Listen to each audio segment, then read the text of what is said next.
দর্শক, এবার রাজধানীর জলাবদ্ধতা পরিস্থিতি জানাতে সরাসরি যুক্ত হচ্ছেন সহকর্মী ফজলে আদিত্য।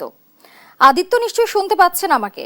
রাজধানীর সব সড়ক থেকে পানি নেমেছে কিনা সার্বিক চিত্র জানাবেন।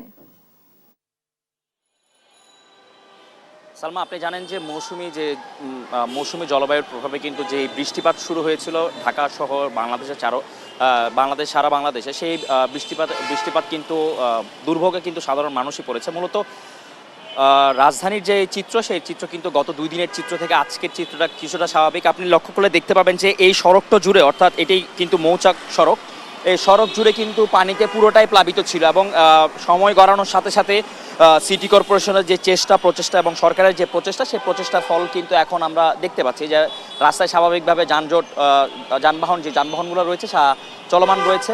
এবং এখানে কিন্তু পানির যে অবস্থা, সেই পানির অবস্থা যদি আপনাকে একটু বলি, যে পানিগুলো কিন্তু আস্তে আস্তে অপসারণ হওয়া শুরু করেছে। অর্থাৎ পুরো রাস্তা জুড়ে কিন্তু পানি ছিল, সেই পানিগুলো কিন্তু এখন অনেকটুকু কমে এসেছে এবং কিছু কিছু জায়গায় জলজট ছাড়া, অর্থাৎ আমরা দেখেছি যে ইতিপূর্বে কিন্তু আমরা দেখেছি যে নিউ মার্কেটের একটি স্থান, অর্থাৎ ঢাকা কলেজের অপোজিটে কিন্তু কিছু জলাবদ্ধতা আমরা লক্ষ্য করতে পেরেছি।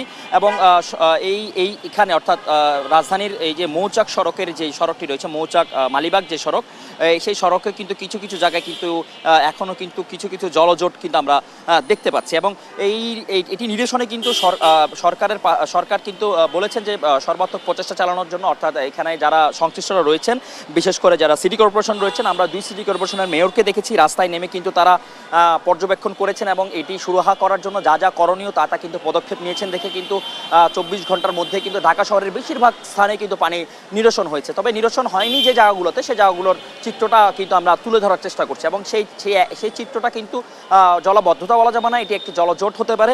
এবং এই জলজট নিরসনে কিন্তু সরকার এখন পর্যন্ত কিন্তু সঠিকভাবে কাজ করছে এবং আশা করা যায় যে আবহাওয়া যদি স্বাভাবিক থাকে এবং বৃষ্টিপাতের সংখ্যাও যদি কমে আসে, অর্থাৎ তাহলে কিন্তু এই জলাবদ্ধতা কিন্তু আরও নিরসন করা সম্ভব হবে এবং এই জলাবদ্ধতা আরও কমে যাবে বলে আমরা যতটুকু জানতে পেরেছি। বর্তমান চিত্রগুলো দেখে কিন্তু জানতে পেরেছি যে জলাবদ্ধতা যদি এভাবে যদি সরকার, অর্থাৎ সিটি কর্পোরেশনগুলো যদি কাজ করে থাকে, তাহলে এই জলাবদ্ধতা নিরসন করা সম্ভব।